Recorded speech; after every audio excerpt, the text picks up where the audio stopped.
মধ্যপ্রাচ্যে অশান্তকর পরিবেশের মধ্যে নিঃশব্দে বিপ্লব সারল ভারত এবং দক্ষিণ এশিয়ার প্রেক্ষাপটে ভারত কালকে পাওয়ার কাপেল হিসাবে দক্ষিণ কোরিয়াকে বেছে নিল, যা কিন্তু নিঃসন্দেহে চীনের বিপক্ষে কড়া এক প্রত্যাঘাত ভারতের।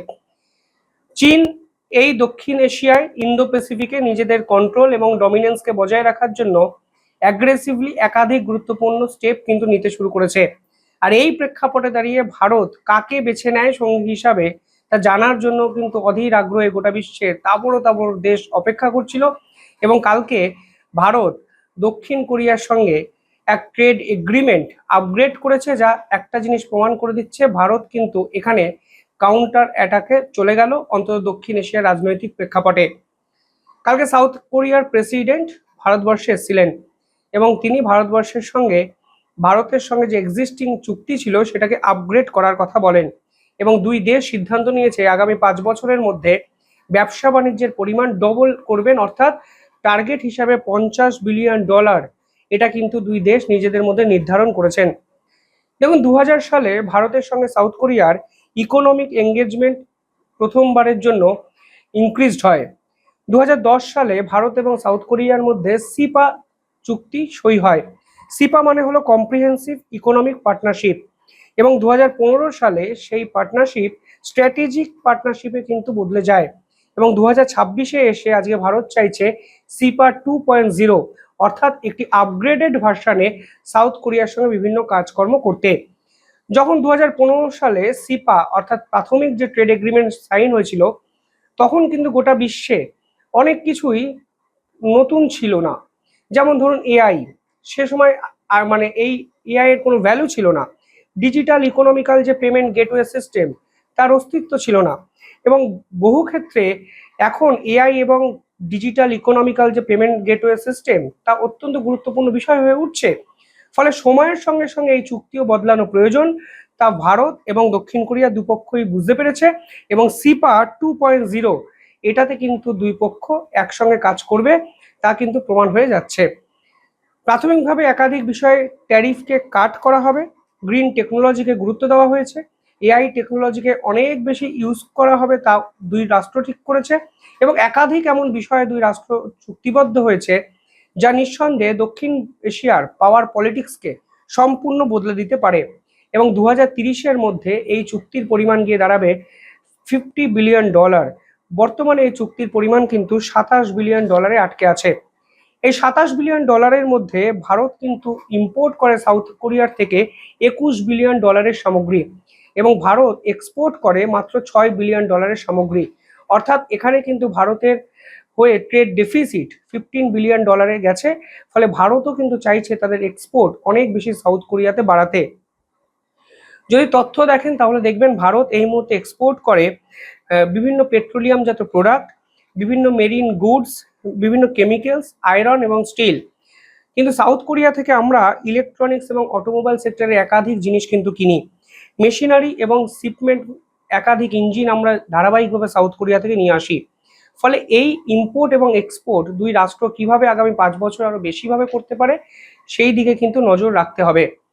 নতুন চুক্তি অনুযায়ী ভারতের ডিফেন্স টেকনোলজি কিন্তু আমূল বদলে যেতে চলেছে, যা আমি এই ভিডিওতে নিঃসন্দেহে আপনাদের সামনে আলোচনা করব।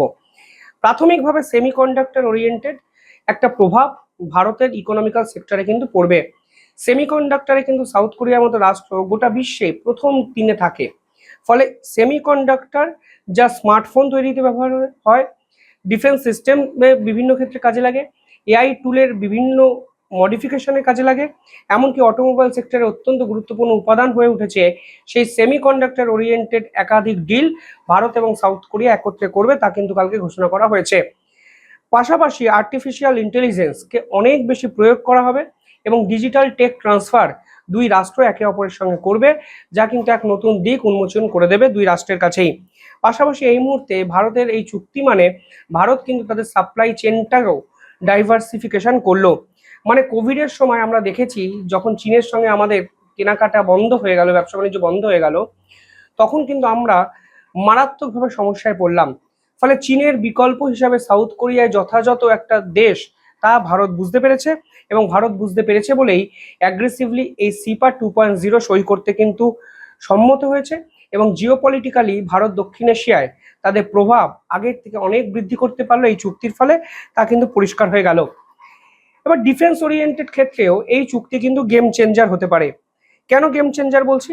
কারণ একাধিক ক্ষেত্রে এর আগে ভারত কিন্তু টেকনোলজি ট্রান্সফারের মাধ্যমে দক্ষিণ এশিয়ার সঙ্গে যৌথভাবে উন্নত প্রযুক্তির বিভিন্ন অস্ত্রের নকশা তৈরি করেছে, এবং এর আগের চুক্তিতে ছিল সেই ধরনের অস্ত্র ভারত কো ডেভেলপ করবে দক্ষিণ কোরিয়ার সাথে। সব থেকে ইম্পর্টেন্ট যার মধ্যে তা হলো K9 বজ্র আটুনিওয়ালা একটি সিস্টেম, যেটি লাদাখ সীমান্তে ভারত কিন্তু ব্যবহার করে। এবার অ্যান্টি এয়ারক্রাফট গান এবং অত্যাধুনিক মিসাইল সিস্টেম দক্ষিণ কোরিয়ার সঙ্গে একত্রে ভারত কো প্রোডাকশন করবে, তা কিন্তু এই সিপা 2.0 অত্যন্ত গুরুত্বপূর্ণ একটি পয়েন্ট। পাশাপাশি এই চুক্তি যদি সম্পূর্ণ হয় তাহলে ড্রোন হামলার মতো ভয়াবহ থ্রেটকে ভারত খুব সহজে রুখে দিতে পারবে, সেই বিশ্বাস ভারত করছে। এবং দক্ষিণ কোরিয়ার যে টেকনোলজি তা গোটা বিশ্বের মধ্যে অন্যতম এবং চমকপ্রদ যে টেকনোলজি ট্রান্সফার তারা ভারতের সঙ্গে ধারাবাহিকভাবে করবে। পাশাপাশি কাইন্ড এক্স লঞ্চ অর্থাৎ প্রতিরক্ষা স্টার্ট আপ এবং উদ্ভাবনের জন্য কোরিয়া ইন্ডিয়া ডিফেন্স এক্সক্লেটার তৈরি করছে ভারত এবং দক্ষিণ কোরিয়া, যা কিন্তু অত্যন্ত গুরুত্বপূর্ণ বিষয়। অর্থাৎ অর্থনীতির একটা নতুন দিগন্ত এই চুক্তির ফলে যে হতে চলেছে তা কিন্তু পরিষ্কার হয়ে যাচ্ছে। এবং সিপা 2.0 এবং গ্রিন সিপিয়ার্ডের মাধ্যমে দুই দেশের ব্যবসা বাণিজ্যের পরিমাণ আগামী 5 বছরের মধ্যে $50 বিলিয়ন পৌঁছাবে, তা কিন্তু পরিষ্কার হয়ে যাচ্ছে। দেখুন, দক্ষিণ কোরিয়া এই মুহূর্তে অত্যন্ত গুরুত্বপূর্ণ টেকনোলজিক্যাল স্ট্রং, মানে টেকনোলজি ওরিয়েন্টেড স্ট্রংগেস্ট একটি রাষ্ট্র। দক্ষিণ ভারতের সমুদ্র উপকূলে এরপর গড়ে উঠবে গ্রিনফিল্ড শিপইয়ার্ড, যা এইচডি কোরিয়া শিপ বিল্ডিং এবং ভারতের মেরিটাইম ডেভেলপমেন্ট ফান্ডের যৌথ উদ্যোগে একত্রে কিন্তু তৈরি হবে, যা বিশ্বে অন্যতম জাহাজ নির্মাণ একটি কারখানা হিসাবে প্রতিষ্ঠিত হতে পারে। পাশাপাশি ভারতের তুখর ইঞ্জিনিয়ারিং ট্যালেন্ট এবং দক্ষিণ কোরিয়ার সেমিকন্ডাক্টর এবং প্রিসিশন ম্যানুফ্যাকচারিং যে সক্ষমতা তা একত্রে কাজে লাগিয়ে তৈরি হবে ইন্ডিয়া কোরিয়ার ডিজিটাল ব্রিজ, যা অত্যন্ত গুরুত্বপূর্ণ বর্তমান সময়ে একটি উপাদান হয়ে উঠতে পারে। পাশাপাশি ভারতের ইসরো এবং কোরিয়ার কাসা একযোগে কাজ করবে, এবং বেঙ্গালুরুতে অনুষ্ঠিত স্পেস ডেতে আমরা সেই আভাস কিন্তু এর আগেই পেয়েছিলাম। ভারতের লাভের জায়গা কিন্তু অনেক। প্রথমত, ট্রেড ডাইভার্সিফিকেশন ভারত করতে পারবে, ফলে চীনকে এড়িয়ে ভারত এমন একটি রাষ্ট্রকে বেছে নিতে পারলো যা চীনের মতো শক্তিশালী উপাদান তৈরি করতে পারে। পাশাপাশি ইকোনমিক্যাল সিকিউরিটির দিকেও কিন্তু ভারত এক ধাপ এগিয়ে গেল। ডিজিটাল পেমেন্ট সিস্টেমের ইন্টিগ্রেশন ও সেমিকন্ডাক্টরের সাপ্লাই চেন যখন নিশ্চিত হয়ে যায়, তখন একটা জিনিস বোঝা যায় যে ভারতের ভবিষ্যৎ পরিকল্পনা কিন্তু কার্যত নিশ্চিত হয়ে গেল, যা এই চুক্তির ফলে কিন্তু হলো। পাশাপাশি 2+2 ডায়ালগ এক্সচেঞ্জ, যা নিয়ে কাল থেকে বিভিন্ন জায়গায় আলোচনা হচ্ছে, মানে দুই দেশের প্রতিরক্ষা এবং পররাষ্ট্রমন্ত্রীদের মধ্যে পর্যায়ভুক্ত 2+2 ডায়ালগ এক্সচেঞ্জ শুরু হয়েছে, যা প্রমাণ করে দিচ্ছে যে দক্ষিণ এশিয়াও ভারতকে সমানভাবে গুরুত্ব দিচ্ছে, ঠিক যেমন ভারত দক্ষিণ এশিয়ার মতো এক টেকনোলজিক্যাল সাউন্ড কান্ট্রিকে ইকুয়ালি গুরুত্ব দিচ্ছে।